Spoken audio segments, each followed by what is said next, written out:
वहीं मोदी सरकार ने जातीय जनगणना को मंजूरी दे दी है, जिसके बाद विपक्ष में क्रेडिट लेने की होड़ मची हुई है, जिस पर अखिलेश के विधायक हसन रुमी ने जेएमडी न्यूज पर बड़ा बयान दिया है।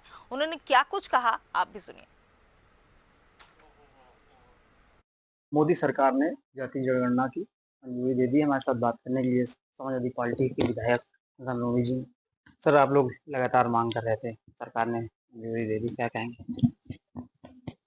देखिए, लगातार हम लोग जाति जनगणना पर हमारे नेता आदरणीय अखिलेश यादव जी जब पूरे प्रदेश में, अपने उत्तर प्रदेश में ये बात कर रहे थे कि हमें जाति जनगणना चाहिए, तो तमाम और दूर इंडिया घटक के जो हमारे गठबंधन के सहयोगी दल हैं, उन लोगों ने भी इसमें सहयोग किया आदरणीय अखिलेश यादव जी को। नतीजा ये हुआ कि भारतीय जनता पार्टी को आज ये स्वीकार करना पड़ा कि हमें जाति जनगणना करानी चाहिए। जबकि एक तरफ जाति जनगणना के खिलाफ यही लोग कह रहे थे कि बटेंगे तो कटेंगे, ऐसा ना करना, ये ना करना, वो ना करना। आज इन्हीं लोग ने, और इन लोगों ने ऐसे समय पर जाति जनगणना का ऐलान किया जो मैं समझता हूं कि इनको राजनीतिक लाभ के उद्देश्य से किया।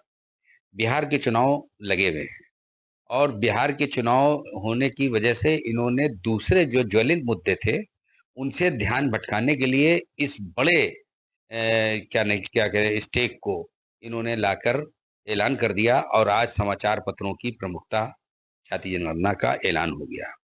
जब कल इन्हीं समाचार पत्रों की प्रमुखता जो थी वो जो कश्मीर में आतंकवादी हमला हुआ था पहलगाम में, उसके आतंकवादियों के खिलाफ कार्रवाई करने को तमाम समाचार अपने अपने तरीके से जर्नलिस्ट उस विषय को प्रमोट कर रहे थे।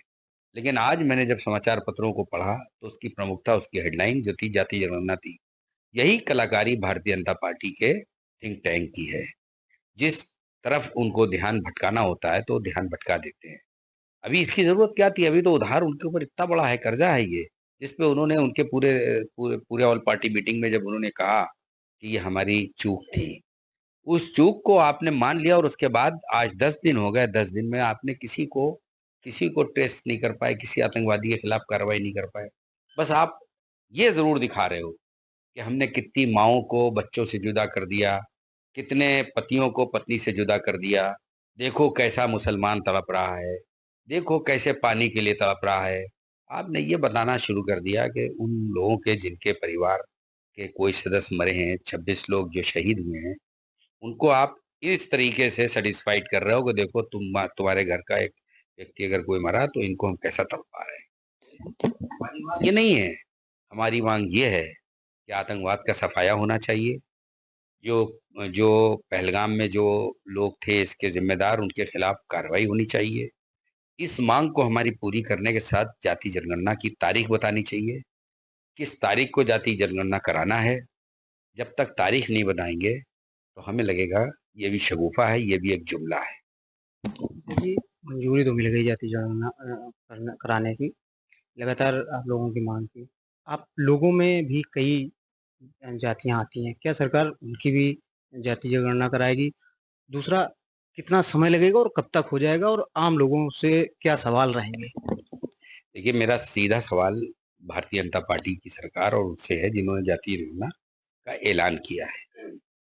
पहले तो हमको तारीख बताएं कि किन तारीखों में जातीय जनगणना प्रारंभ होगी और जब प्रारंभ होगी और उसकी वो कब उसको कंप्लीट होगी, समय कितना लगेगा। हमारा पहला मुद्दा है। ये तो सब जान गए कि ये जातीय जनगणना अखिलेश जी के आह्वान पर 2024 के उत्तर प्रदेश के चुनाव के परिणाम पर, इसमें जाति जनगणना और संविधान और पीडीए, ये सारे फैक्टर ने समाजवादी पार्टी की सीटों को 37 किया और कांग्रेस को भी 6 सीटें लाकर 47-43 सीटों को जिताने का काम किया।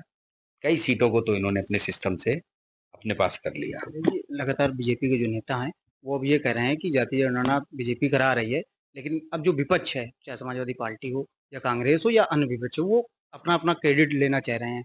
उसमें पार्टियों में होड़ होड़ देखिए, बात क्रेडिट की नहीं है। पहले तो आप जाति जनगणना कराइए तो क्रेडिट तो जनता अपने वोट के रूप में देगी और निश्चित रूप में जिसने इस जनगणना को जो पीडीए के माध्यम से उठाया, क्रेडिट उसको जरूर मिलेगा। ये तो भविष्य का फैसला है। क्रेडिट कोई भी मांगे, लेकिन जाति जनगणना होनी चाहिए और समय पे होनी चाहिए और उसका तारीख का भी ऐलान होना चाहिए और उसके साथ साथ आतंकवादी घटना का जो इतनी बड़ी घटना देश में हुई है, उसका पुलवामा जैसा हशर नहीं होना चाहिए कि अभी तक मुलजिम ट्रेस आउट नहीं हुए हैं। और तो बात करने के लिए थे विधायक समाजवादी पार्टी, जिनका साफ तौर पर कहना है कि सरकार ने मंजूरी तो दे दी है, लेकिन कब तक कराएगी इसकी तारीख भी बताएं, और जरूरी थी कि जाति जनगणना होनी चाहिए। वीडियो विक्रम के साथ दीपक यादव, चैनल न्यूज कानपुर।